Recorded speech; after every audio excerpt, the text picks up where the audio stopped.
Muy buenas tardes a todos y bienvenidos un día más al invitado de Radio Francia Internacional. El historiador, filósofo y geógrafo mexicano René Ceseña Álvarez acaba de tomar las riendas del Instituto Cultural de México, aquí en Francia, uno de los centros culturales más activos de la capital francesa. Su actividad destaca en el terreno sobre todo de las artes plásticas, con numerosas exposiciones anuales en sus locales del artístico barrio del Marais, a 2 pasos del Museo Picasso y de grandes galerías de arte.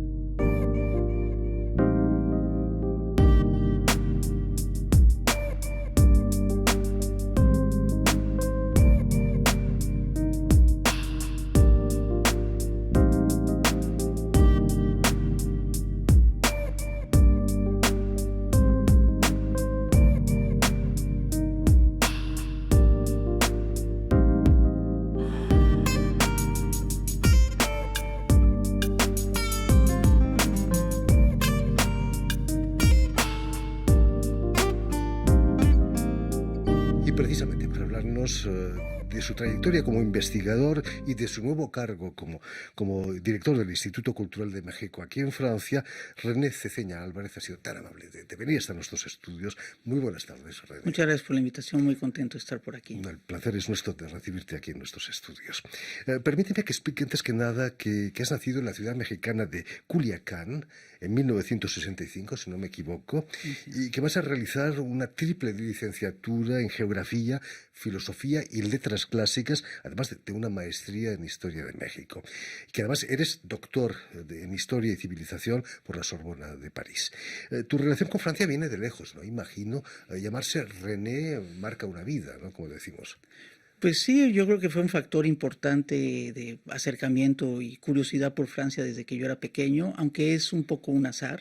Es un nombre que le gustó a mi madre en su momento y ella pues definió que yo llevara ese nombre. Es un nombre ciertamente no muy común en México, pero tampoco es completamente extraño. Yo tengo algunos amigos que se llaman René. Compartes tu nombre con René Descartes. Sí. Muy cartesiano también.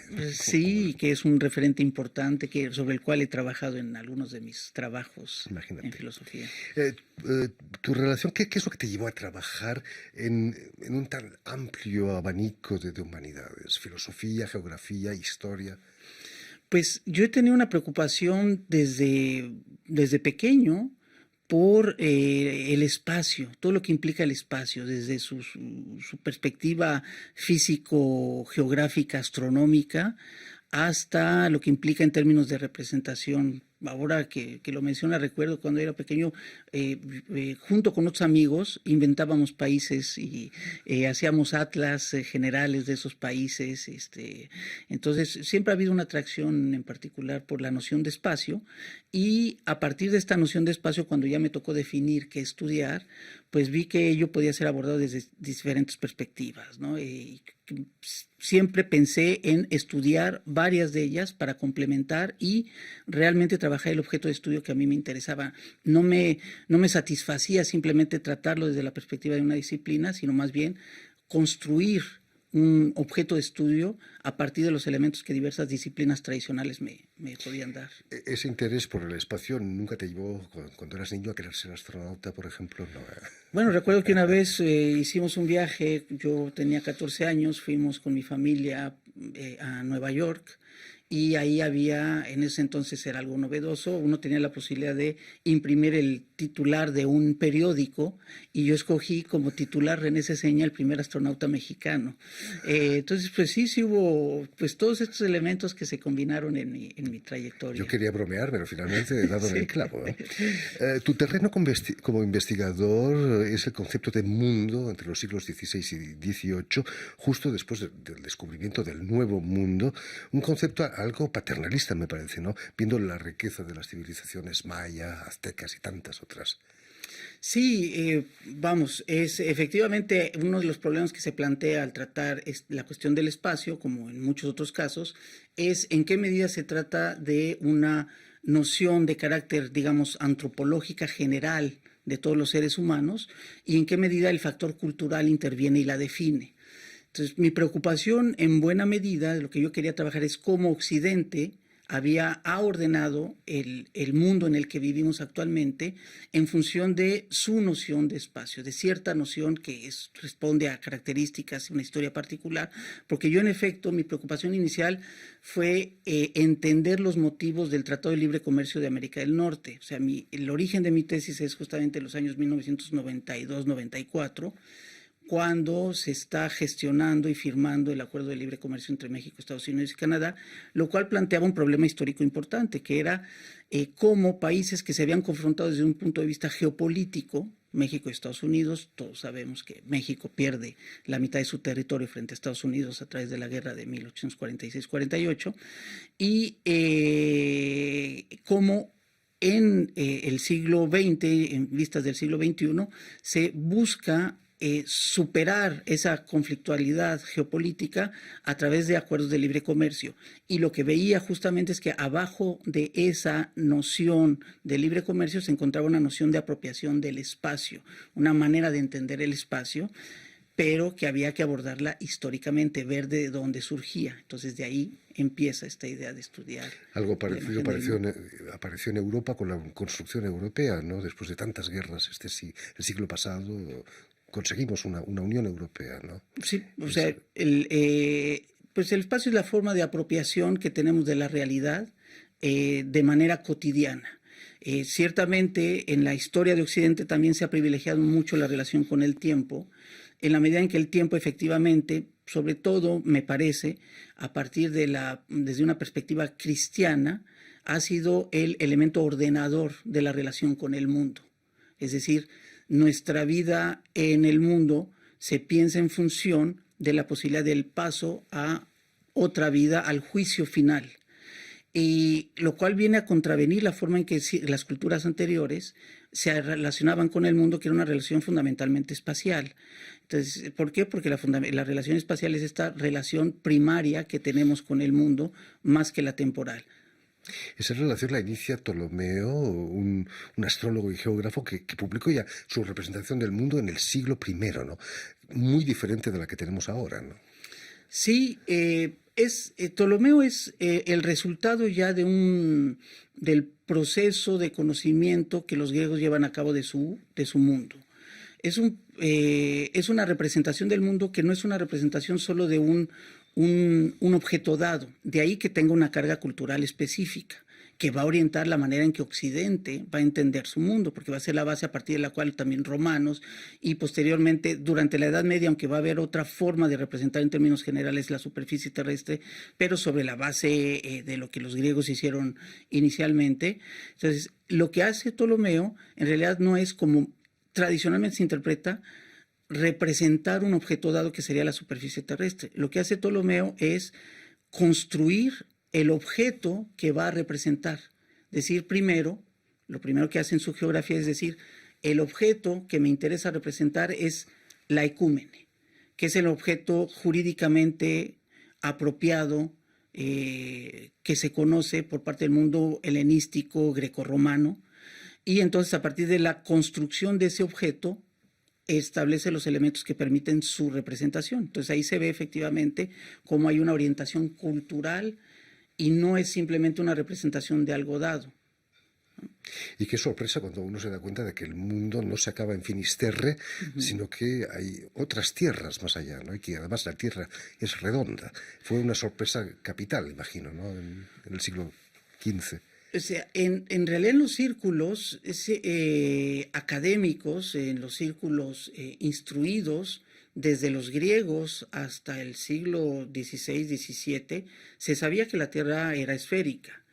El problema con Colón no es tanto la forma de la Tierra, sino el tamaño de la Tierra. Colón se equivocaba, o sea, quienes le negaban la posibilidad de hacer su viaje tenían razón, porque la Tierra era mucho más grande que lo que Colón imaginaba, y entonces descartaban la posibilidad de hacer un viaje con la tecnología de la época desde Finisterre, desde los límites europeos, desde las columnas de Heracles, hasta el Asia, China, Catay.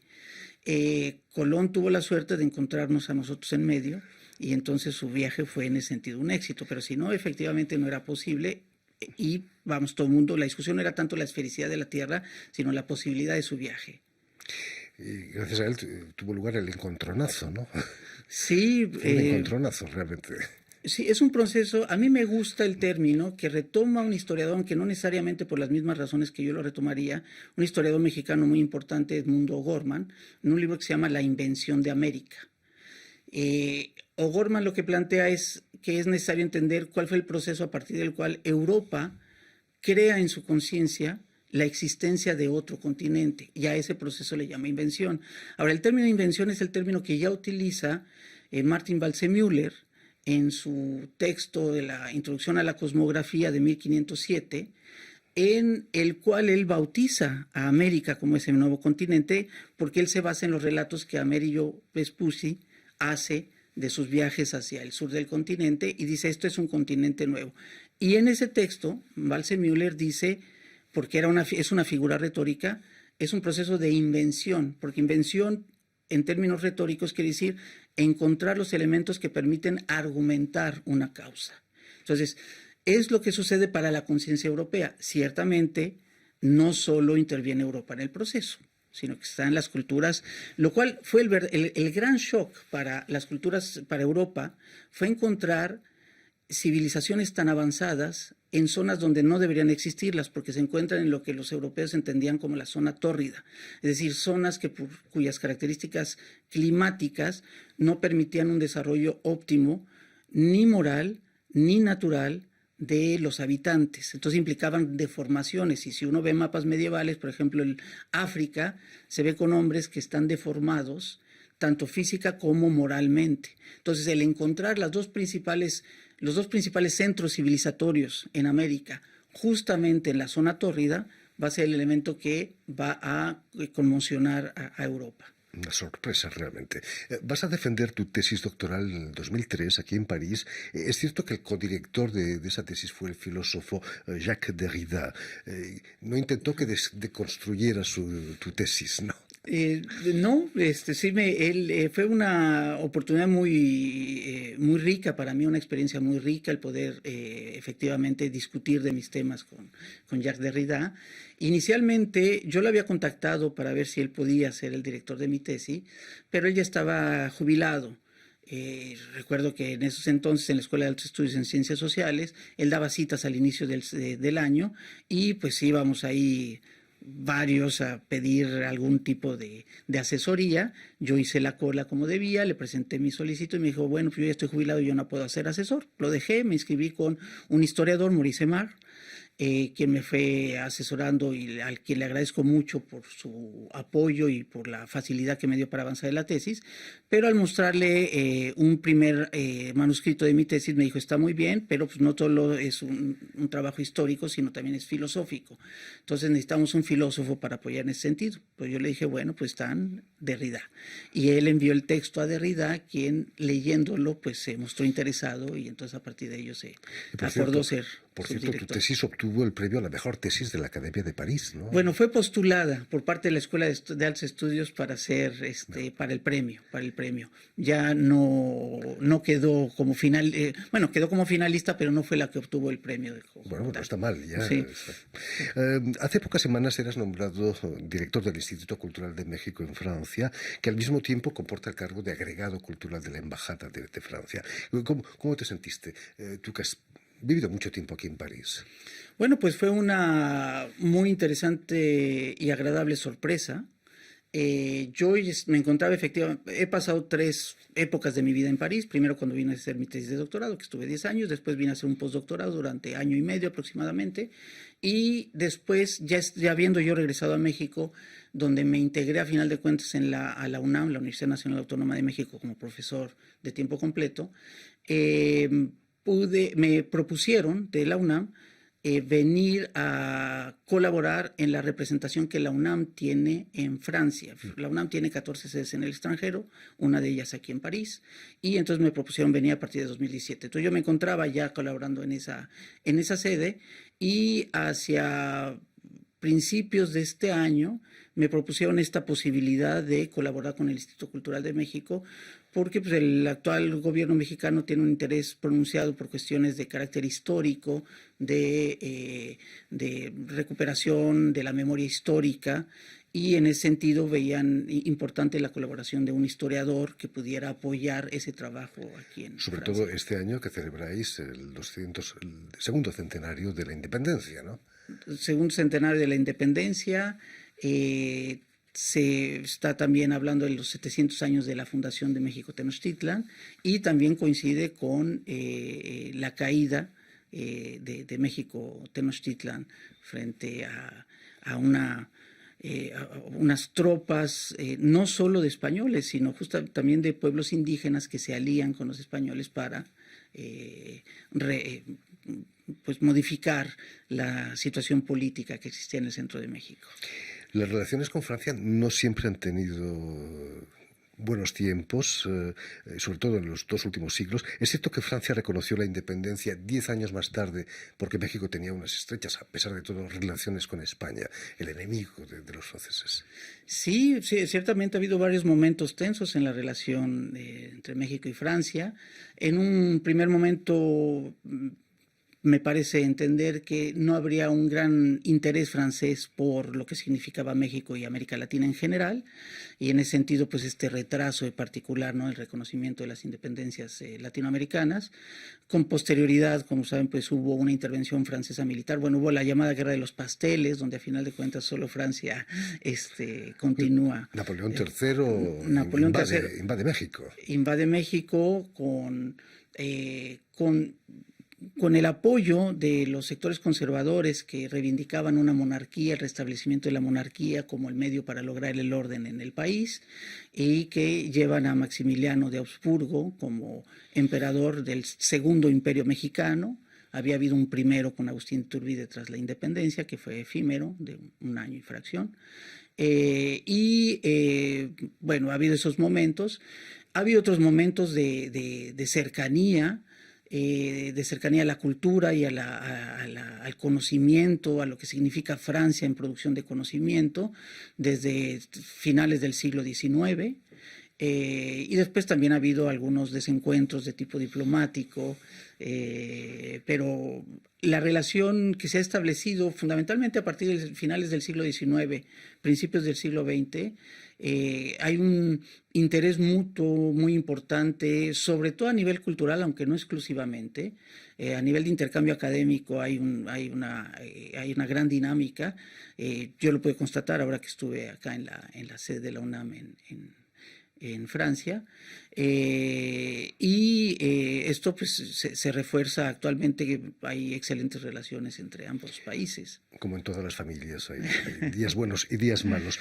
Imagino que ejercer el cargo que vas a ejercer, que estás ejerciendo en esta época de pandemia, no es nada fácil, ¿no? No ha sido fácil, porque efectivamente es una labor de difusión que implica público, actividades presenciales.